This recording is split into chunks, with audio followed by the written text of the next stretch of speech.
I was wondering if you could elaborate on the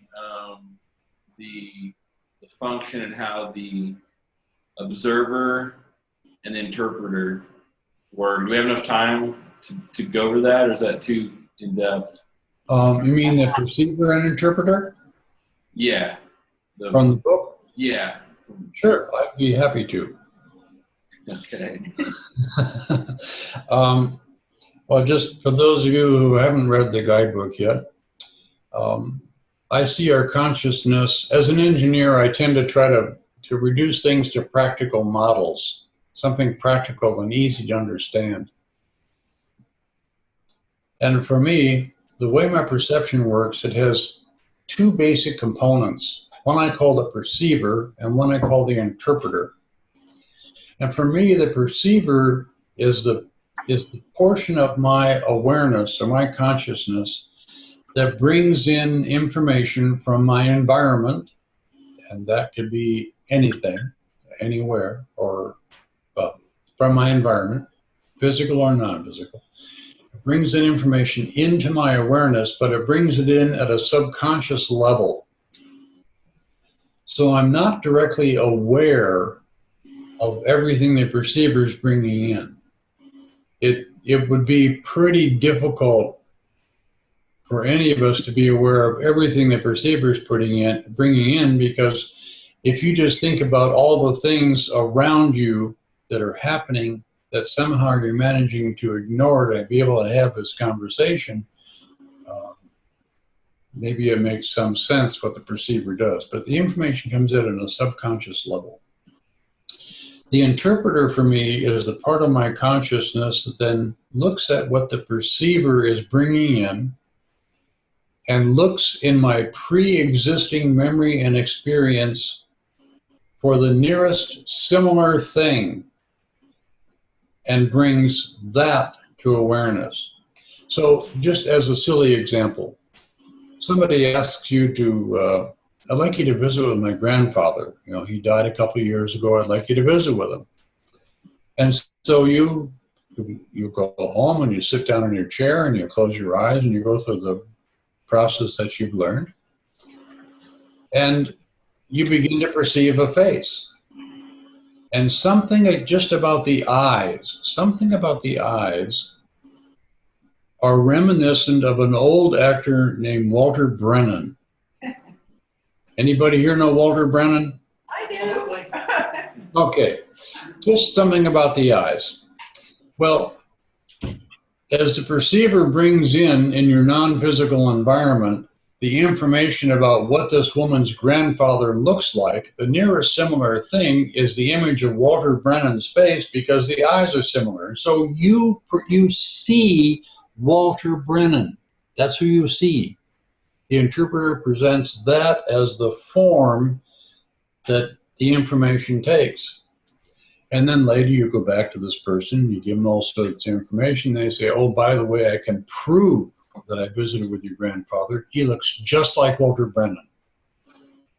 And she says, well, no. Maybe his eyes a little, but no, you've got it all wrong.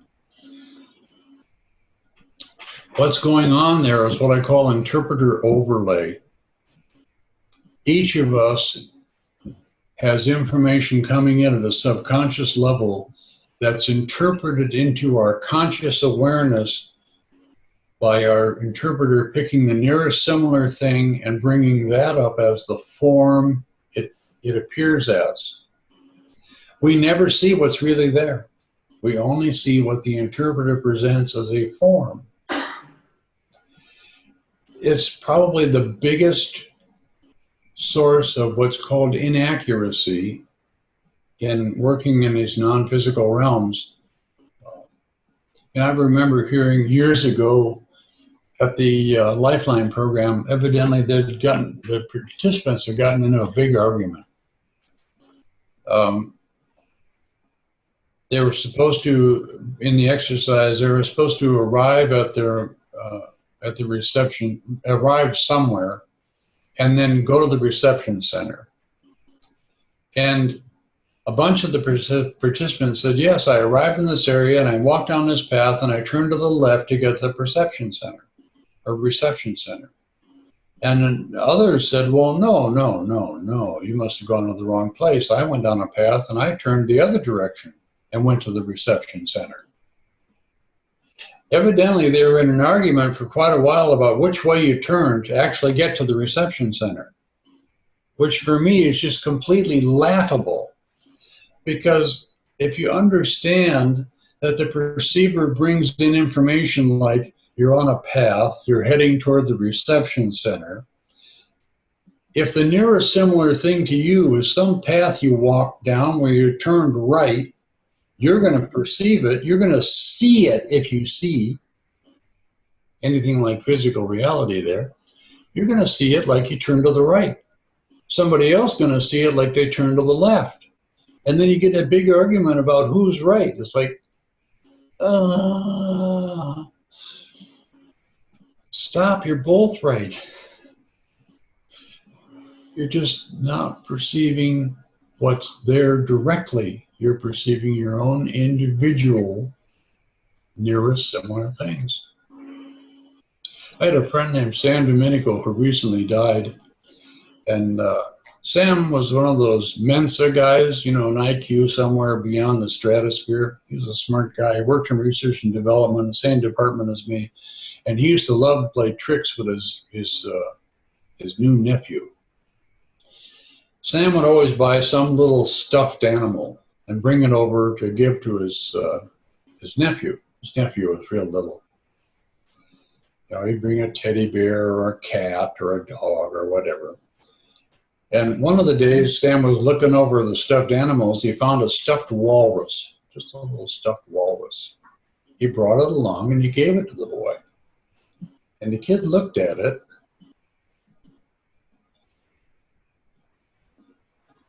Doggy?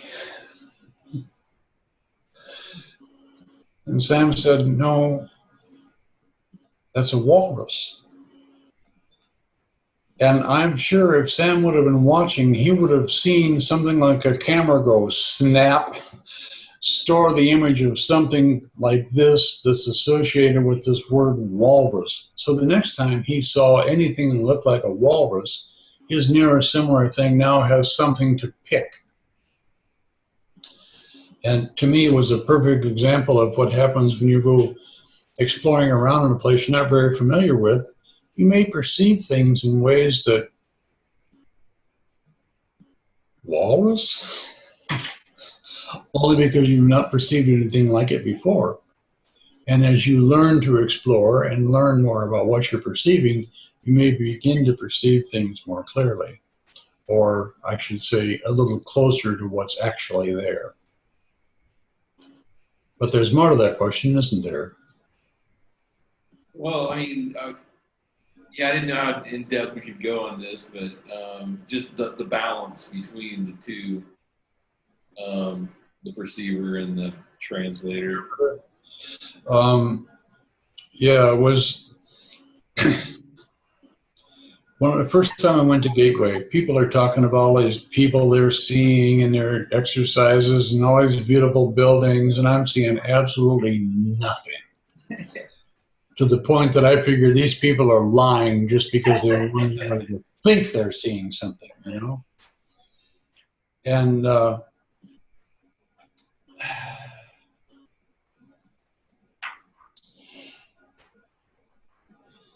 at some point, I'm trying really hard to perceive anything. And then floating in space right in front of me is the most beautiful, shiny, big screw eye I've ever seen. You know what a screw eye is? You screw it into wood. It's got a big round thing on it. You can hang chains from it. Well, this one was chromed. It was shiny. There wasn't a nick or a scratch on it anywhere. I'm looking at this thing thinking, wow, look at that. I'm actually seeing something. And when I gave it in my debriefing in front of the group, one of the trainers said, you know, Bruce, we don't very often comment on a participant's experience, but I'd say that's a pretty clear message. Just screw the eyes, Bruce. there are other ways to see. And I've just sort of run off into the weeds with my train of thought. So bring me back with that question again. We were just talking about the balance between. The balance, yes. So it got to the point where I realized that I could begin to start seeing something, and then it would disappear. And I eventually realized that as I began to see something, it was when I started talking to myself about what I was seeing, that's when it disappeared. That voice I call the interpreter's voice. Oh, look at that. It's a cat. That reminds me of a cat I had when I was a kid. And then we had that other cat. That one that got locked in the suitcase. And then later I had that cat that died of distemper. And it's like if you let your interpreter continue to make associations to associations, there's no place for you to perceive what's there now because you're so busy talking to yourself. And so I thought, well, the obvious solution is to stop talking to myself. And so I began to be really vigilant to the point that as soon as I heard myself begin to say anything, I just relaxed that feeling away, not allow myself to say a thing. It got to the point where you're in that sort of space where you can feel the word about to come up in your throat. I'd relax that away. So I didn't say a word. And that's when I learned out about the limitations of both the interpreter and the perceiver. Because at that point, it was like the next thing I knew, I was waking up. I clicked out. Clicking out's not like falling asleep. Clicking out is like I'm talking like this.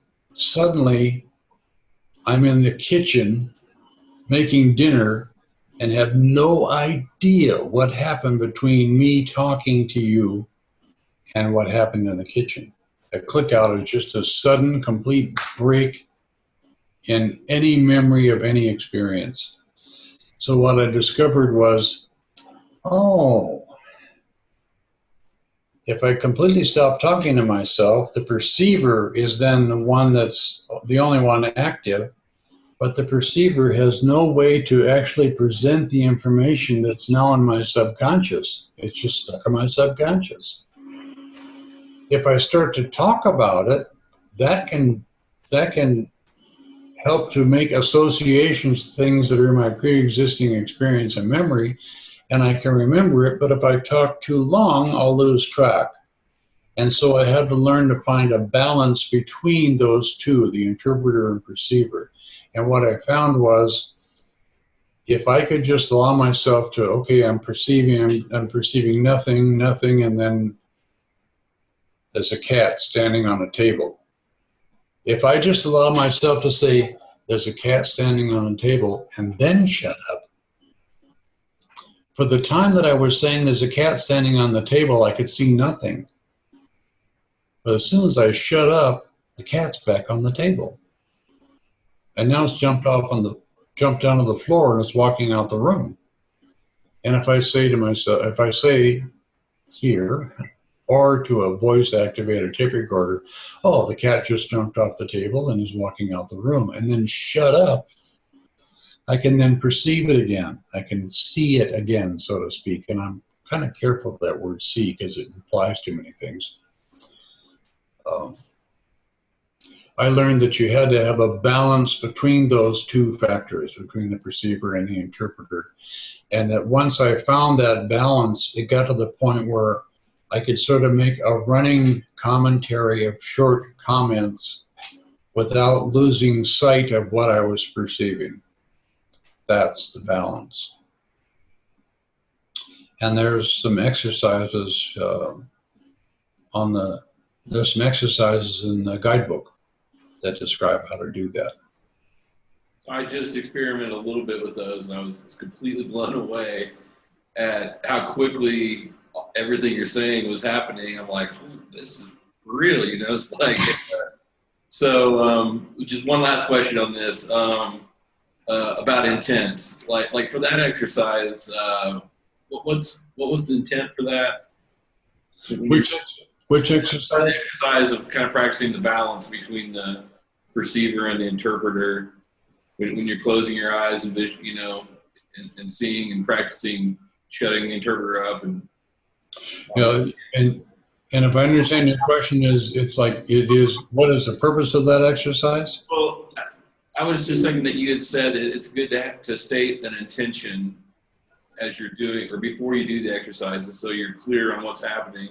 So for that one, your intention is just to learn more about the balance Yes. between the Yeah, and not, well, when we say learn more about, what I would say is experience the balance and learn from that experience so that you learn that when you allow yourself to talk too long, you lose connection with what you're perceiving.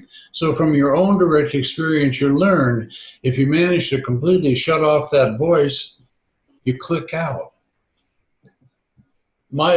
Everything I teach is based on your direct experience, and I open every workshop by saying, okay, everybody in the room, do not believe a word that I say. Don't allow anything I say to be cause for you to change any of your beliefs about anything, because it's my belief that the only thing that should be allowed to change your beliefs about anything is your own direct experience. And so, yeah, that exercise is just one more in a exercise of experience where hopefully, as you do that exercise, you begin to get a feel for where that balance is and get a feel for at least when you're going too far off one way or too far off the other way. Cool. Thank you very much. Yeah. How did the exercise go for you? You said a lot of things are happening quickly. Yeah, I mean, sometimes I would just be black, nothing, but then other times, an image would appear, and I was like, "What? This is crazy!" Real freaking, Yeah. real life image right there. And so then I was seeing, I was kind of playing with how my mind would associate, and the image would go away, just like you say. And then, very interesting, and I'm glad, I look forward to exploring that some more.